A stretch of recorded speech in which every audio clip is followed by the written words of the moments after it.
राज्यात निकाल जरी भारतीय जनता पक्षाच्या बाजूने लागलेला असला तरी सध्या तरी मध्यवर्ती निवडणुकीची शक्यता नाही असा दावा ऊर्जा मंत्री चंद्रशेखर बावनकुळे यांनी केलेला आहे। आणि या विषयीच त्यांच्याशी संवाद साधलेला आहे आपले प्रतिनिधी तुषार कोहळे यांनी।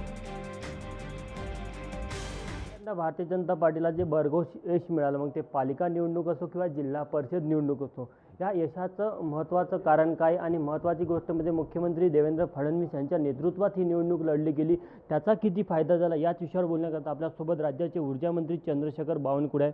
सर, काय सांगाल, एकंदरीतच आजचा जो विजय आहे याकडे कशा प्रकारे बघता आणि मुख्यमंत्र्यांच्या नेतृत्वात ही निवडणूक झाली त्याचा किती फायदा झाला? आमचा विकास करू शकेल, डेव्हलपमेंट करू शकेल।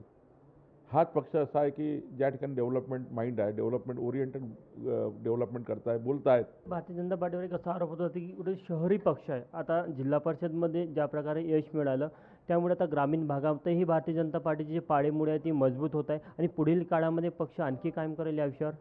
नगरपालिकेच्या निवडणुका बघा, जिल्हा परिषदेच्या निवडणुका बघा, ग्रामपंचायतच्या निवडणुका बघा, आम्ही सर्व स्तरावरच प्रचंड मजबूती तयार केली आहे। आणि मला असं वाटतं की पुढचा काळ 3 वर्षाचा महाराष्ट्राचा अत्यंत महत्त्वाचा काळ आहे।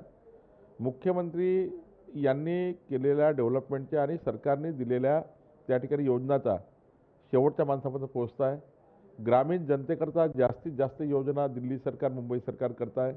DPCच्या पैशामध्ये वाढ केली आहे महत्त्वाची माननीय मुख्यमंत्र्यांनी। आता नागपूरचा विचार केला तर नागपूरची DPC जी ग्रामीण जनतेकरता आहे कधी 175 कोटी रुपयाच्या वर नव्हती, आता मला 350 कोटी रुपयाचा अधिकार दिला आहे। कॅमेरामॅन दिनेश सातपुतेसह तुषार कोहळे, जय महाराष्ट्र न्यूज, नागपूर।